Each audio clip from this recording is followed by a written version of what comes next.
पुत्र एवं पवित्र आत्मा का नाम रे आमेन। समस्त को जीसस गॉस्पेल यूट्यूब चैनल को आपण मान हार्दिक अभिनंदन सह स्वागत करुचे। आसतु मोर प्रिय भाई भूमि मैंने पुनर्बार आम को प्रभु नूतन जीवन दे अछंती एवं एही दिनटी आमे प्राप्त करितिबारु से सदाप्रभु परमेश्वर को महत नाम को धन्यवाद देवा सह आपण मानक आज पवित्र वातावरण को स्वागत करे। कृष्ण को जगह मोर प्रिय भाई और भणी मैंने आज मैंने साधारण कालर द्वाविंश रविवार पदार्पण करियछु।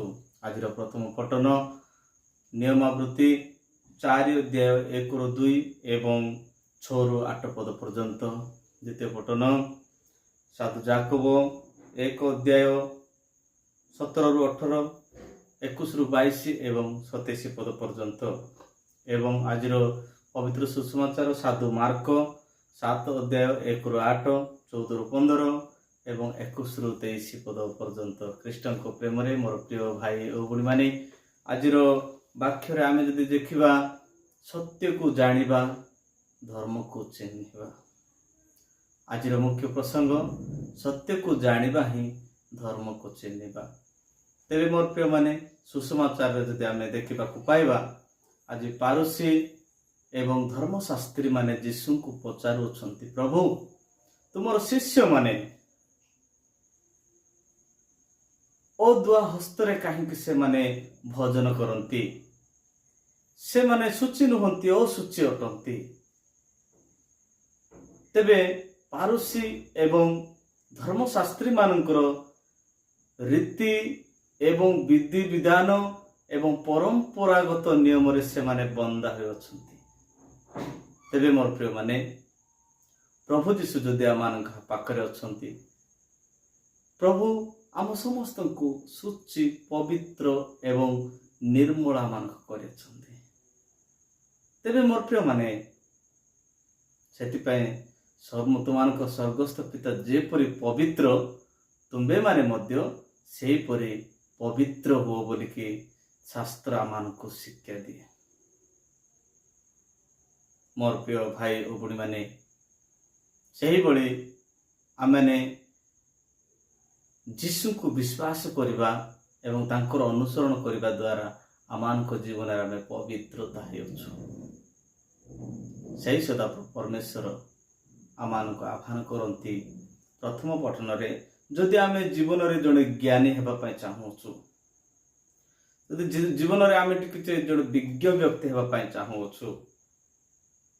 तेबे अन्य मानकर सामना रे आमे माने विज्ञ व्यक्ति बोली जनाशुना हेबा को चाहूँ, तेबे आम मानक ईश्वरंकर नियम को पालन करने को हेबो। Praise the Lord, hallelujah. ईश्वरंकर आज्ञा सकल को पालन करने को हेबो। सेतिपई नियम पुस्तक 4 अध्याय 1 पदरे एहिपरि प्रभु आमान कहंती, हे इस्राएल मु जेउ जेउ विधि शासन पालन करिया पाई मु तुम मानंको शिक्षा देउछि, तहिरे मनोजोग कर, ताहा हेले तुमे माने बंचिबो। आउ सदा प्रभु तुम मानंको पूर्व पुरुष गणर परमेश्वर तुम मानंको जेउ देश देबे तहिरे प्रवेश करी ताहा अधिकार करिबो। Praise the Lord, hallelujah. सदा प्रभु जेउ देश देबे स्वर्ग राज्य आमानकर देश, सही सदा प्रभुंकर देश रे आम समस्त को सौभाग्य मिलिबो जे जीशुंकर आज्ञा बा ईश्वरंकर आज्ञा पालन करने द्वारा आमाने आमानकर मनन चिंतन करबा, प्रभुंक निकट को फेरी जिबा। से सदा प्रभु आज आमानंको एवं फारुसी एवं धर्मशास्त्री मानंको एहिपरि शिक्षा दियंती। सुसमाचार रे से माने कहंती, तुमरो शिष्य माने हाथ दौनांती सेमती से माने खाउछंती।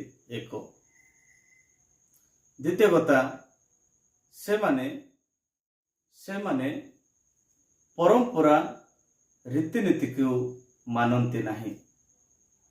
तृतीय कथा मनुष्य ଭିତରରୁ ଯାହା ବାହାରେ ତାହା ସୂଚି ଅସୂଚି ବୋଲି ସେମାନେ ତାର ତାରତମ୍ୟ ସେମାନେ ବିଚାର କରନ୍ତି। ପ୍ରିୟ ପ୍ରଭୁଙ୍କ ଲୋକମାନେ, ଆଜି ଆମେ ଯଦି ଦେଖିବାକୁ ପାଉଛୁ ପରମ୍ପରା ପାଳନ କରିବା ଆମମାନଙ୍କର ଗୋଟେ ସାମାଜିକର ପ୍ରଥା ରହିଅଛି। ପ୍ରତ୍ୟେକ ସମାଜ, ପ୍ରତ୍ୟେକ ଜାତିର ଗୋଟେ ଗୋଷ୍ଠୀର ଜାତିର ଏହିଭଳି ଗୋଟେ ନୀତି ନିୟମ ଅଛି। ହେଲେ ସେଇ ନୀତି ନିୟମ କଣ ଆମମାନଙ୍କର ଧର୍ମ କି? ନା, ସେହି ନୀତି ନିୟମ ଆମମାନଙ୍କୁ ମାଣ୍ଡଳିକ ସାମାଜିକ ଅନୁସାରେ ଆମମାନଙ୍କୁ ଶୃଙ୍ଖଳା ଦେଇପାରେ, କିନ୍ତୁ ଆମମାନଙ୍କର ତାହା ଧର୍ମ ନାହିଁ। ସେମାନେ ପାରୁଷ୍ୟ ଏବଂ ଧର୍ମଶାସ୍ତ୍ରୀ ମାନେ ତାହା ହିଁ ସେମାନେ କହୁଥିଲେ ଯେ ପରମ୍ପରା ପାଳନ କରିବା ହିଁ ଧର୍ମ। ସେଇଟାକା ଆମମାନଙ୍କର ଗୋଟେ ସତ୍ୟ ଧର୍ମ। ସେଇ ପରମ୍ପରା ପାଳନ କଲେ ହିଁ ଆମେ ମୁକ୍ତି ହେବା ବୋଲି ସେମାନେ କରୁଛନ୍ତି।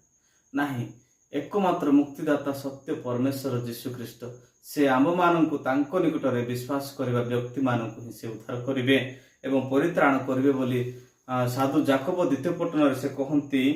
ଯାକୋବ 1:21 ସେ କହନ୍ତି, ଅତଏବ ତୁମେମାନେ ସମସ୍ତ ଅଶୁଚିତା ଓ ସବୁ ପ୍ରକାର ଦୁଷ୍ଟତା ପରିତ୍ୟାଗ କରି ଯେଉଁ ରୋପିତ ବାକ୍ୟ ତୁମମାନଙ୍କୁ ଆତ୍ମାକୁ ପରିତ୍ରାଣ କରିବା ନିମନ୍ତେ ସମର୍ଥ, ତାହା ନମ୍ର ଭାବରେ ଗ୍ରହଣ କର। ଯେଉଁ ସଦାପ୍ରଭୁ ପରମେଶ୍ୱର ଆମମାନଙ୍କୁ ପରିତ୍ରାଣ କରିବା ପାଇଁ ଯାଉଅଛନ୍ତି ଏବଂ ଆମମାନଙ୍କର ସମସ୍ତ ଦୁଷ୍ଟତାକୁ ପିଙ୍ଗିଦେବା, ତାପରେ ଯୀଶୁ ଖ୍ରୀଷ୍ଟଙ୍କୁ ଏକମାତ୍ର ପ୍ରଭୁଙ୍କୁ ଆମେମାନେ ପରିତ୍ରାଣକର୍ତ୍ତା ଭାବେ ଗ୍ରହଣ କଲେ, ତେବେ ସେ ସଦାପ୍ରଭୁ ପରମେଶ୍ୱରଙ୍କର ବାକ୍ୟକୁ ବା ଈଶ୍ୱରଙ୍କୁ ଆମେ ନମ୍ରର ସହିତ ଆମେ ଗ୍ରହଣ କରିବାକୁ ପଡ଼ିବ। ତେବେ ଆମେ ପରିତ୍ରାଣ ପାଇବା। ତ ପ୍ରିୟମାନେ, ଆଜିର ସୁଷମାଚାରକୁ ଅଳ୍ପ କିଛି ଧ୍ୟାନ ଦେବା। ସେଥିପାଇଁ ପ୍ରଭୁ ଆଉ ସେମାନଙ୍କର କପଟତା, ସେମାନଙ୍କର ପରମ୍ପରା ଧରି ବସିଥିବା ଲୋକମାନଙ୍କୁ ଆଜି ପ୍ରଭୁ ଏହିପରି କହନ୍ତି, ରେ କପଟୀ ମାନେ ବୋଲି ସେ କହନ୍ତି। ଏହି ଜାତିରେ ଯିଶାୟ କହନ୍ତି, ଏହି ଜାତିର ମୁଖରେ ଆମ୍ବକୁ ସମାଧାନ କରନ୍ତି। ଏହି ଜାତି କେଉଁମାନେ? ପାରୁସୀ ଏବଂ ଧର୍ମଶାସ୍ତ୍ରୀ ମାନେ ମୁଖରେ ଆକା ପ୍ରଭୁଙ୍କୁ ସମ୍ମାନ କରନ୍ତି, କିନ୍ତୁ ଅନ୍ତରରେ ନାହିଁ। ଅନ୍ତରରେ କୂଟ, କପଟ, ଅହଙ୍କାର, ଈର୍ଷା, ହିଂସା ରହି ଆମେ ପ୍ରଭୁଙ୍କୁ ସେବା କଲେ ପ୍ରଭୁ ଆମର ବାକ୍ୟ, ଆମର ପ୍ରାର୍ଥନା ଶୁଣନ୍ତି ନାହିଁ। ଏଣୁକରି ହୃଦୟ ନିର୍ମଳ ଥିବାର, ତାପରେ ଆମମାନଙ୍କର ବିଶ୍ୱାସ ପେଟରୁ ଆସି ଉଦ୍ଗାରିବାର ଅଛି। ତେବେ ମୋର ପ୍ରିୟମାନେ, ଯାହା ଆମମାନଙ୍କ ନିକଟରେ ଅନେକ ଲୋକମାନଙ୍କୁ ଦେଖାଉଛୁ, ସେମାନେ ବିଭିନ୍ନ ପ୍ରକାର ମାଦକ ସେବନ କରନ୍ତି, ନିଶା ଦ୍ରବ୍ୟ ପାନ କରନ୍ତି। ଏଇଟା କରିବା ଦ୍ୱାରା କ'ଣ ହେଉଛି? ପାପ ଜନ୍ମ ହେଉଛି। ସାଧୁ ପାଉଲ ସେଥିପାଇଁ କହନ୍ତି, ଗଲାତ୍ୟ 5:13-19-21 ଯଦି ପଢିବା, ଶରୀରର କର୍ମ ଗୁଡାକ ଈର୍ଷା, ହିଂସା, କପଟତା, ଦୁର୍ନୀତି, ଅନ୍ୟାୟ, ବ୍ୟଭିଚାର, ନରହତ୍ୟା ଇତ୍ୟାଦି ଗୁଡ଼ିକ ଜାତ ହୋଇ ଏ ମନୁଷ୍ୟ ଶରୀର ସହିତ ହୃଦୟ, ମନ, ପ୍ରାଣ ଅଶୁଚି ହେଇଯାଉଛି। ଆଜିର ସୁଷମାଚାରରେ ମଧ୍ୟ ତାହା ପ୍ରକାଶ କରେ। ଦୁଷ୍ଟତା, ବ୍ୟଭିଚାର, ବେଶ୍ୟାଗମନ, ଅହଙ୍କାର, ଈର୍ଷା, ହିଂସା କାହିଁରୁ ଜାତ ହୁଏ? କାରଣ ଆମମାନଙ୍କ ଶରୀରରେ ସେ ସବୁ ଜାତ ହେଉଛି। ପ୍ରଭୁ ସେ ପାପୀ ଭଳି ଲୋକମାନଙ୍କୁ ପ୍ରେମ କରି ଏହି ମହା ଦୁର୍ନୀତି, ଅନ୍ୟାୟ, ଅତ୍ୟାଚାରରୁ ଉଦ୍ଧାର କରିବା ପାଇଁ ପ୍ରଭୁ କ୍ରୁଶରେ ବଳି ହେଲେ। ସେହି ଆମମାନଙ୍କୁ ଡାକୁଛନ୍ତି ତାଙ୍କ ନିକଟକୁ। ସତ୍ୟତା ଜାଣିବା ପାଇଁ ହେଲେ ଯୀଶୁଙ୍କ ନିକଟକୁ ଫେରିବା। ସତ୍ୟ ବିଷୟ ବୁଝିବାକୁ ହେଲେ ଏକମାତ୍ର ଯୀଶୁ ଖ୍ରୀଷ୍ଟ ଅଛନ୍ତି, ତାଙ୍କ ନିକଟରେ ଆମେ ସେ ସତ୍ୟତା ପ୍ରାପ୍ତ କରିବା।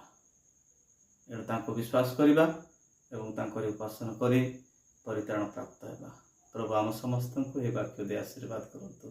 ପିତା, ପୁତ୍ର ଏବଂ ପବିତ୍ର ଆତ୍ମାଙ୍କ ନାମରେ ଆମେନ୍। ସମସ୍ତଙ୍କୁ ପ୍ରଭୁ ଯୀଶୁଙ୍କ ନାମରେ ଜୟ ଯୀଶୁ।